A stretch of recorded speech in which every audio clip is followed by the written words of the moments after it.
जब दो अलग धर्मों के लोग शादी करते हैं तो हमारे पास दो धार्मिक रस्में होती हैं। अगर उनमें से एक की मृत्यु हो जाए तो आप क्या करेंगे? कौन सी अंतिम संस्कार विधि करेंगे? इस शॉर्ट फिल्म को देखें इस अनोखी मानवीय भावना को समझने के लिए। आरव एक हिंदू था और सना एक मुस्लिम। उनकी प्रेम कहानी अलग थी, जैसी दुनिया ने पहले कभी नहीं देखी। कुछ लोगों को समझ नहीं आया, उनके परिवार वाले परेशान थे, लेकिन प्यार हमेशा अपना रास्ता बना ही लेता है।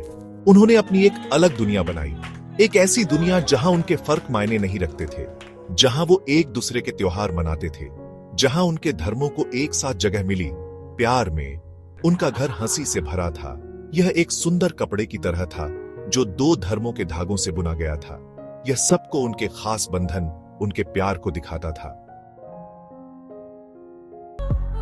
जिंदगी अनिश्चित होती है, यह खुशियां देती है, फिर गम लाती है। सना की हंसी चली गई थी, अब बस उसकी बीमारी की खांसी सुनाई देती थी। आरव का दिल टूट रहा था, वो उम्मीद से बंधा था। उसने अपने भगवान से दुआ मांगी, लेकिन लग रहा था कि किस्मत को कुछ और ही मंजूर था। सना की एक आखिरी इच्छा थी, मेरी आखिरी यात्रा सबको हमारा प्यार दिखाए। उसने कहा, रस्मों रिवाजों को हमें जुदा ना होने देना, मौत में भी नहीं। सना का हाथ ठंडा पड़ गया, उसकी सांसें धीमी हो गई। आरव की दुनिया बिखर गई, उसका प्यार चला गया। बस एक वादा बाकी था। उसका मन विचलित था। सना के लिए उसका प्यार बहुत गहरा था, लेकिन परंपराएं और लोग उससे क्या उम्मीद करते हैं, यह उसे नीचे खींच रहा था। क्या यह एक हिंदू दाह संस्कार होना चाहिए या मुस्लिम दफन? उसका दिल दर्द कर रहा था। वह कैसे चुने? वह उससे किया अपना वादा कैसे तोड़ सकता था? नींद उसे आराम नहीं दे पा रही थी, बस सपने, हकीकत जैसे और बहुत ही भावुक। उसने सना को देखा, एक नदी के किनारे, शांत मुस्कुराती हुई। हमारे प्यार की कोई सीमा नहीं है आरव, वह फुसफुसाई। इसे इस नदी की तरह बहने दो आजाद। उसकी बातों ने उसका दर्द कम कर दिया। वह उठ गया, उसके चेहरे से आंसू बहने लगे। वो जानता था कि उसे क्या करना है। उसने एक फैसला लिया, अपने लिए, उनके लिए। नदी किनारे एक चिता जल रही थी, जिसे गेंदे और गुलाब की पंखुड़ियों से सजाया गया था। भगवत गीता के पास एक कुरान रखा था। दो इमाम और एक पंडित एक साथ खड़े थे। एक प्यार। आरव, उसकी आवाज भावुकता से भरी हुई थी, श्लोक पढ़ रहा था, कुरान से, गीता से। दो धर्मों का मेल, एक प्रेम का सम्मान।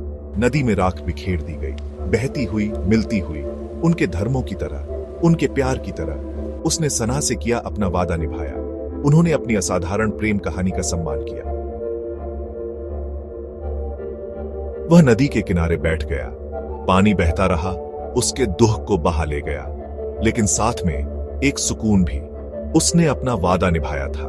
डूबते सूरज ने आसमान को नारंगी और बैंगनी रंग में रंग दिया था, शायद उनके मिले जुले धर्मों का अक्स। उसने अपनी आंखें बंद कर ली। वो लगभग हवा में सना की हंसी सुन सकता था।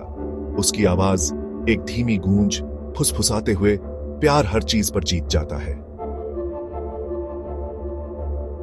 आरव को एक जरूरी बात समझ आई। रीति रिवाज जरूरी थे, हां, पर वो बस प्यार दिखाने का एक तरीका थे। असली मतलब तो प्यार का था। प्यार की कोई हद नहीं होती। यह जिंदगी और मौत से भी ज्यादा ताकतवर था। यह आत्माओं को जोड़ता था। उसे सुकून मिला, किसी एक धर्म को सख्ती से मानने से नहीं, बल्कि दो धर्मों के मिलन से। इससे प्यार की ताकत का पता चला। जिंदगी चलती रहेगी, वह सना को अपने दिल में रखेगा, हर धड़कन में, हर सांस में। उनकी प्रेम कहानी दूसरों को प्रेरित करेगी। वह अपनी कहानी सुनाएगा, प्यार की, बिछड़ने की और स्वीकृति की। एक कहानी जो अलग थी, एक कहानी जो अलग अलग होने का जश्न मनाती थी। उनके प्यार ने दिखाया कि मौत में भी प्यार अपना रास्ता ढूंढ लेता है। यह हमारी दुनिया को रंग देता है, ऐसे रंग छोड़कर जो कभी फीके नहीं पड़ते। आरव के गाल पर एक आंसू लुढ़क गया, गम का नहीं, शुक्रगुजारी का आंसू।